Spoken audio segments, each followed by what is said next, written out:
Names. People cling to them like lifelines, like labels stitched onto their identity just to remind the world, hey, I matter. But what if I told you your name isn't just a word?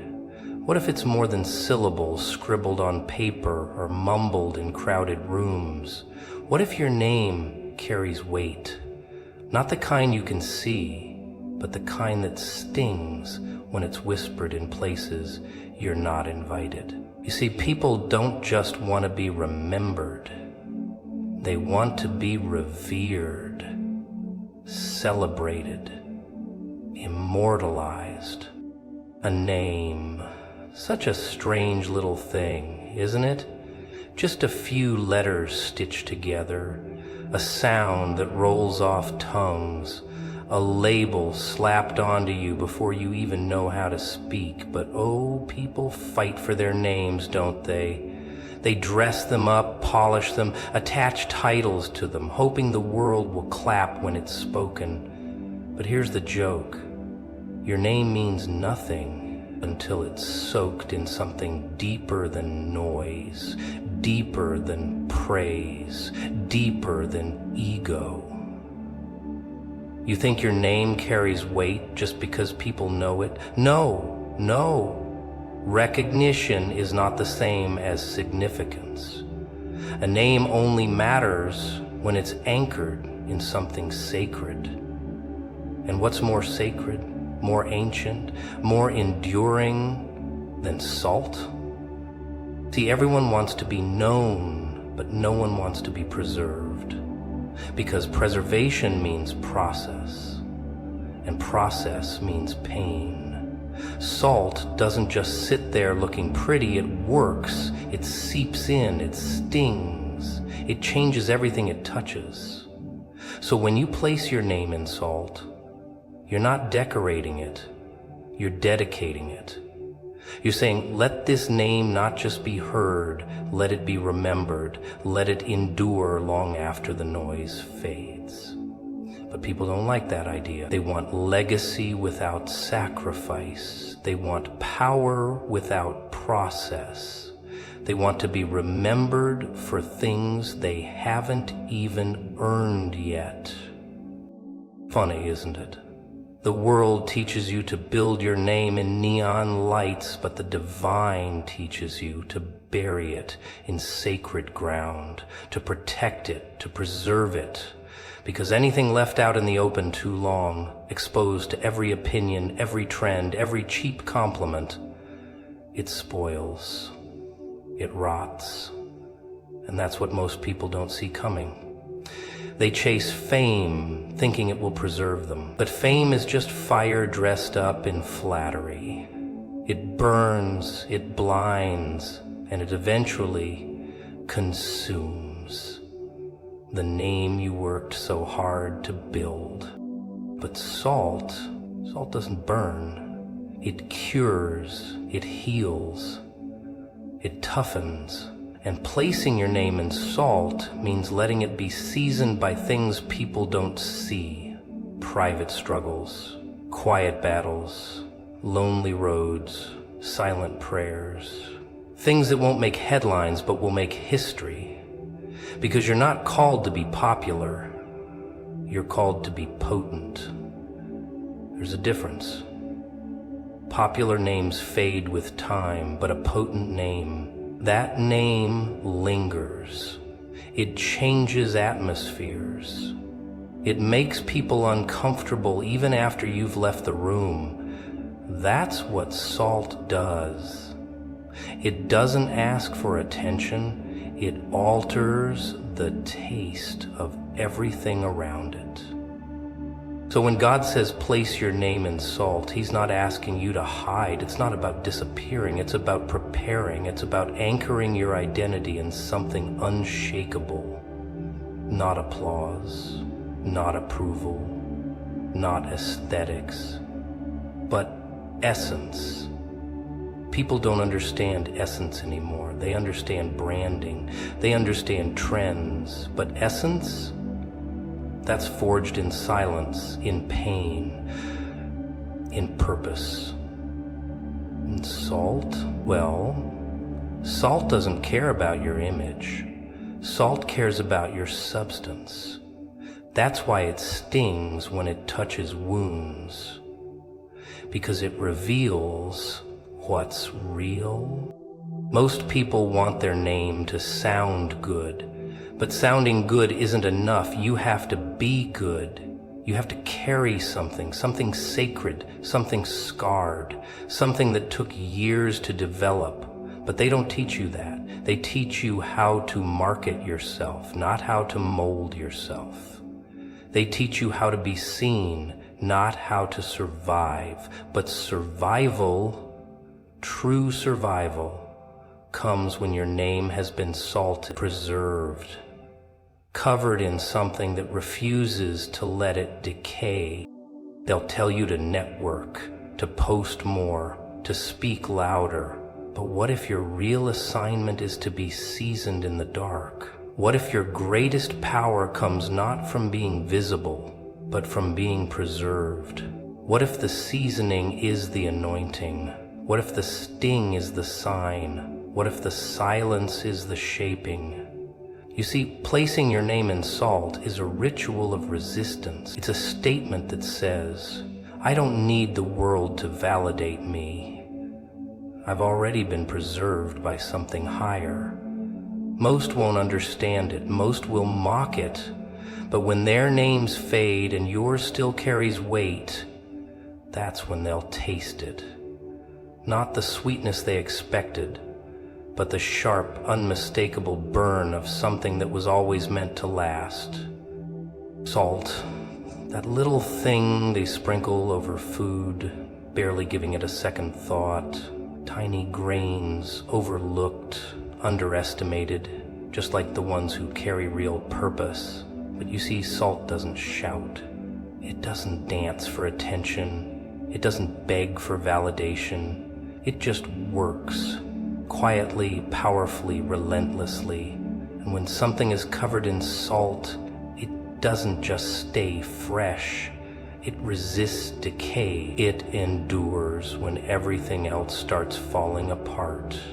Funny, isn't it? The thing people ignore is the very thing that holds everything together. That's why placing your name in salt isn't some poetic metaphor. It's a warning to time itself. This one will not be forgotten.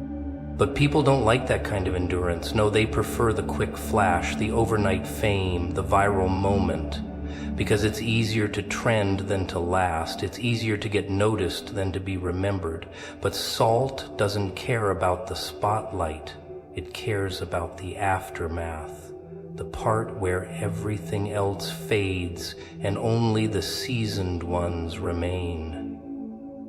That's why endurance matters. That's why God doesn't just sprinkle blessings.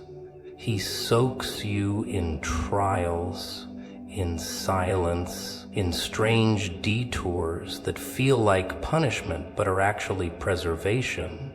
You think you're stuck? Maybe you're just being cured. People want results, not resilience. They want comfort, not character. They want the crown without the crushing. But what if your legacy isn't built by applause, but by what you've endured in secret? What if every delay, every heartbreak, every rejection was actually salt, preserving your purpose when the world wanted to spoil it? What if your name was never meant to be celebrated early because it was being seasoned for something that lasts? But no, that doesn't sell tickets, does it? That doesn't make a good social media reel. Endurance is ugly. It's gritty. It's thankless. But it's sacred. Salt doesn't just keep things fresh, it keeps them from rotting. And that's the part most people miss. You want your name to carry weight, but are you willing to carry the process that makes it heavy? Are you willing to be buried for a while, away from recognition, while something deeper is being developed inside you? because anyone can sparkle under stage lights, but only the seasoned ones shine in the dark. And when you've been through the fire, through the pressure, through the nights nobody saw you cry, through the moments you almost gave up but didn't, that's when your name becomes more than a name. It becomes a warning, a legacy, a weapon. And the truth is, most people are not preserved, they're popular. There's a difference. One lasts, the other evaporates the moment the applause dies. But when your name has been in salt, when it's been seasoned by divine hands, nothing can rot it. Not betrayal, not time, not slander, not silence. It holds its weight even when your voice is quiet, even when your face isn't on a poster, even when no one's clapping. That's the irony of endurance. It's loud without making a sound. It speaks through your scars, through your survival, through the very things that tried to break you and failed. They'll tell you to make noise, but you'll know better. You'll know the power of staying low, staying steady, staying faithful while everyone else is burning out from chasing temporary glory. You'll understand why God preserved your name in salt, because it wasn't meant to expire early. It wasn't meant to rot in a rush for recognition. It was meant to be opened later, when the world needed a taste of something real, something raw, something resilient. So while they're out there crumbling under the pressure of their own hype, you'll still be standing, silent, steady, sharp, because salt doesn't ask to be praised, it just endures. And when you've been salted by pain, by time, by grace, you walk differently, you speak differently, you carry things others can't even touch. You've tasted what it's like to survive the rot. And that kind of endurance, it leaves a mark, not the kind that fades with time, the kind that burns into memory, the kind that haunts the mouths that tried to erase you, the kind that makes your presence felt even after you're gone. That's the power of preservation. That's the strength of a name soaked in salt. Power, everybody wants it, everybody chases it, they dress it up in pretty words, success, influence, recognition. But real power? Oh, it's not loud. It doesn't need applause. It doesn't walk into a room demanding attention. Real power walks in quietly and changes the air without saying a word. And yet, here they are, so many people screaming, performing, posting, hoping someone, anyone, will tell them they matter, because they think power is about being seen. But they've forgotten that true power isn't something you flaunt, it's something you carry. And you only carry it when you've been through hell and came out seasoned, not sweet. When God places your name in salt, He's not making you look cute. He's making you carry weight. Not the kind you lift in a gym, the kind that makes people pause when they hear your name, the kind that echoes when you're not even in the room. But to carry that, oh, you have to be willing to lose some things. You have to let go of the need to please, the addiction to validation, the fantasy that life will be smooth just because you're chosen. No, being chosen is the beginning of the storm, not the end of it. See, salt doesn't just preserve, it transforms, it changes whatever it touches. And when your name is placed in it, you're not just being saved, you're being sharpened. You become different. Not flashy, not fancy, just undeniable. You start walking with that quiet fire in your eyes, that stillness in your spirit, that energy that makes people uncomfortable without knowing why. You don't need to explain yourself anymore. Your presence does the talking.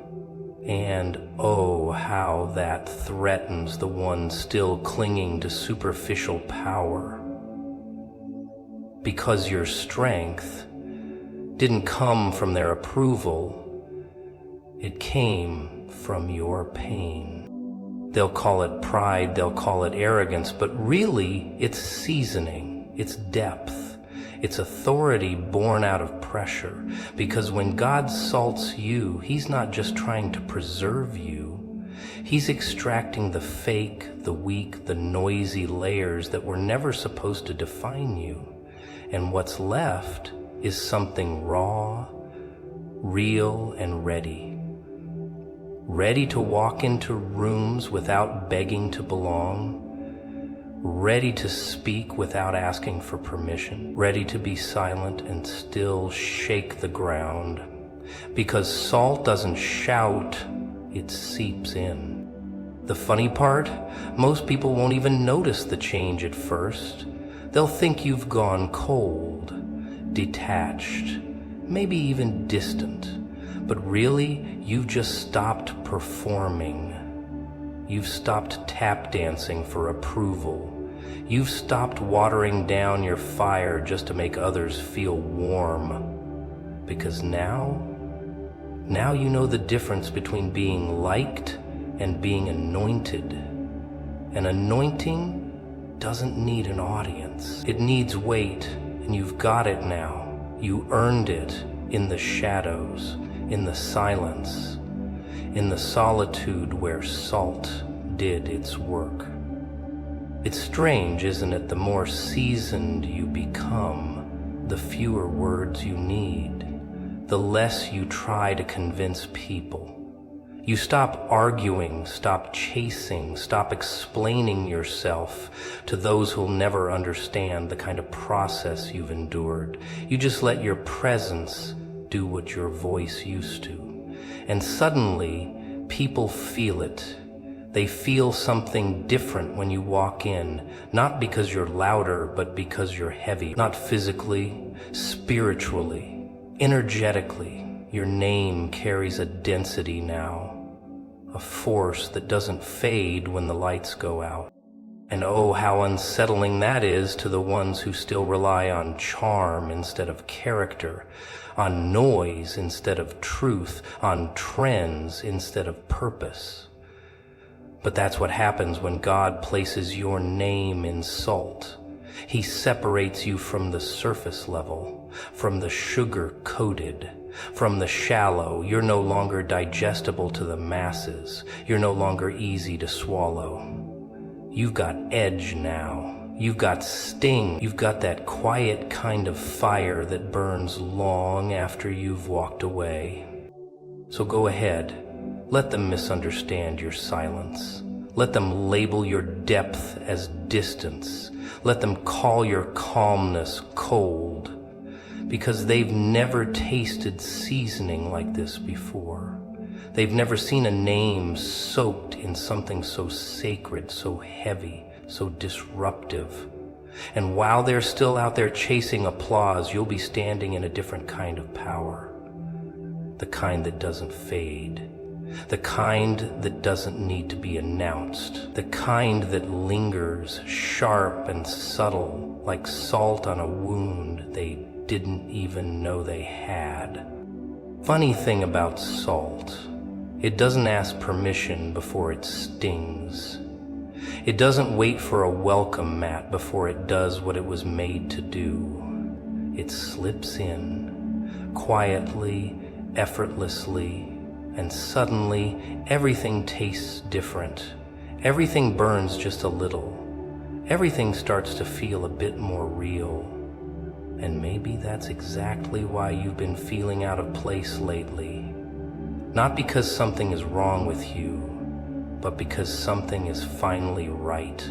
Your name's been placed in something stronger than sugar-coated compliments and polite prayers.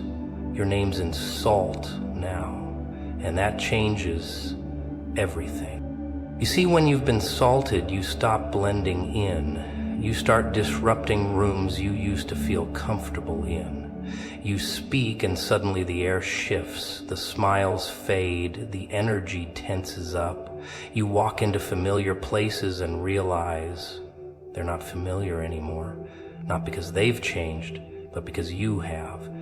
The seasoning has done something to you. You're no longer digestible, no longer easy to swallow. You've become uncomfortable to them, to the old version of you, to the world that liked you better when you were softer, quieter, easier to manipulate.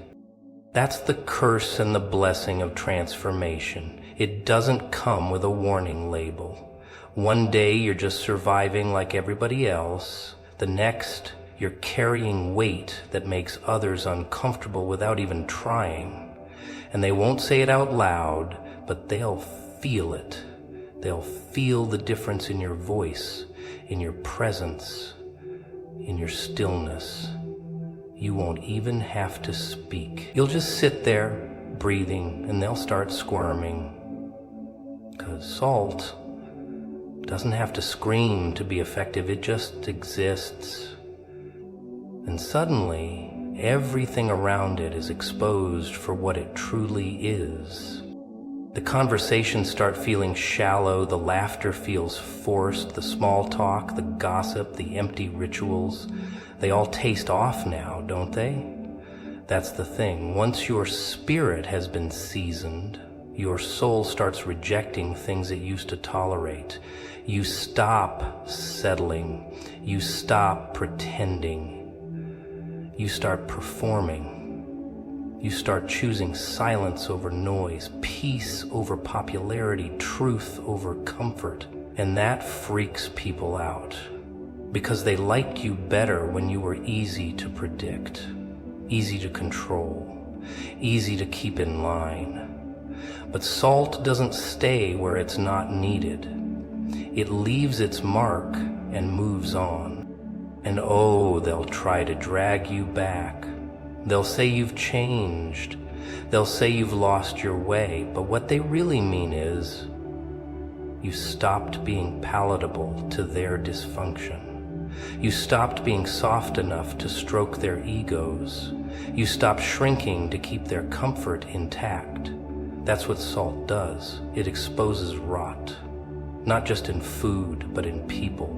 In patterns, in places you once called home, and suddenly the very places that used to feel safe now feel suffocating. Not because they got worse, but because you got clearer. You can feel it, can't you? That tension in the air when you speak truth instead of staying quiet. That awkward silence when you don't laugh at the same old toxic jokes. That heaviness when your presence walks into a space that's been surviving off superficiality. You didn't ask for this shift. You didn't plan to outgrow your environment, but salt doesn't ask for permission. It just does what it's wired to do. And now you're walking through life with a different kind of energy, the kind that can't be diluted. And while they try to figure out what's changed, you'll be walking forward, slowly, steadily, silently, shedding every layer that used to make you fit in, every mask, every filter, every piece of yourself that was molded to please others. You'll start choosing solitude over shallow connection, depth over distraction, wholeness over applause.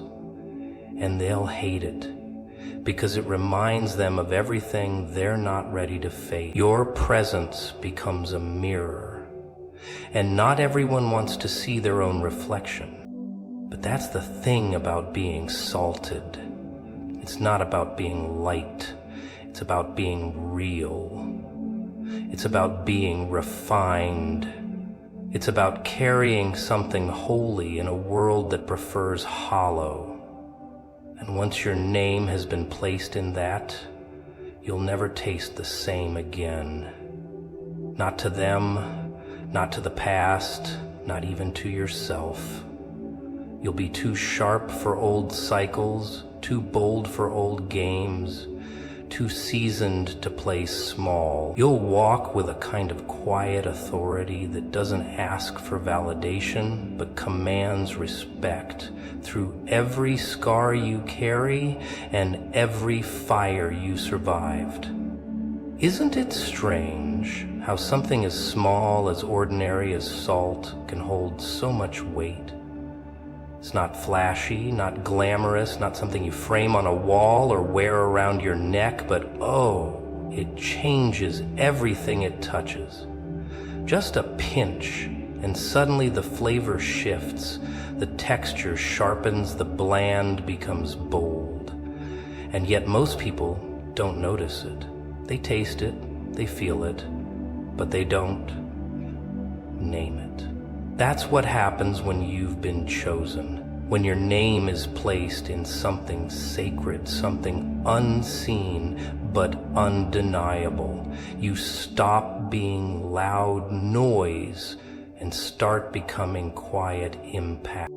You ever notice how the people who carry the most power aren't the ones shouting in every room?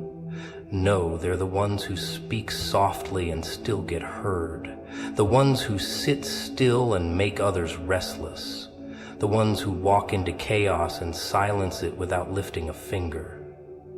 That's not talent, that's not charisma, that's salt. That's what happens when you've been seasoned in secret, shaped in silence, forged in fire when no one was watching. People think you got lucky, they think you got blessed, but what they don't see is the weight you carry beneath your skin, the burden that came with the anointing, the cost that came with the calling.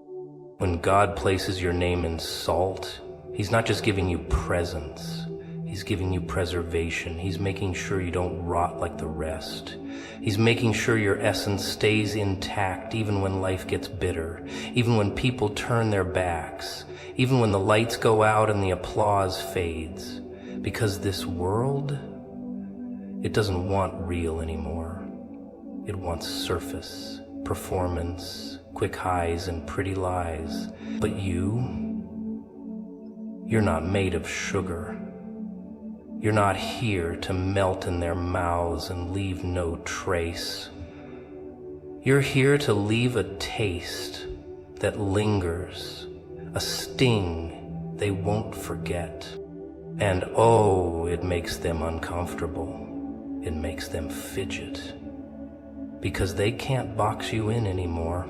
You don't play by their rules. You don't need their stage, their praise, their permission. You've become something else, something heavier, something deeper, something real. And they hate that. Not because you've wronged them, but because you remind them of everything they're pretending to be. You're a walking contradiction to their illusion, a living reminder that substance still exists in a world addicted to sugar highs and hollow validation. And you feel it too, don't you? That friction, that shift, that loneliness that follows you even when you're surrounded by people. It's not isolation, it's elevation. You're not being rejected, you're being refined. You're not being left out, you're being lifted. But that kind of rise, it's not flashy, it's not public, it's slow, it's quiet, it's painful. Because salt doesn't just preserve, it purifies. And purification hurts, it burns. It pulls the poison to the surface. It strips away the fake smiles, the performative faith, the shallow ambitions, until what's left is something raw, something honest, something holy. And people don't know how to handle holy anymore. They think it's weakness, they think it's softness, but real holiness, it's fire, it's steel. It's the kind of presence that walks through storms without flinching and still carries peace in its bones. It's the kind of strength that doesn't need to shout, doesn't need to shine. It just is. It's the kind of soul that's seen too much, lost too much, fought too much to ever go back to being sweet and small just to make others comfortable. And that's what scares them. Not your voice, not your walk, your stillness, your silence, your power wrapped in restraint. So they'll whisper, they'll mock, they'll try to dim your light with backhanded compliments and sideways glances, but none of it sticks. Because once you've been salted, you're not affected by noise anymore. You don't react like you used to. You don't explain. You don't beg. You don't shrink. You just exist with that quiet fire in your chest and that knowing in your eyes. Because deep down, you understand what they don't. That being placed in salt wasn't a punishment, it was a preparation. That you weren't overlooked, you were protected.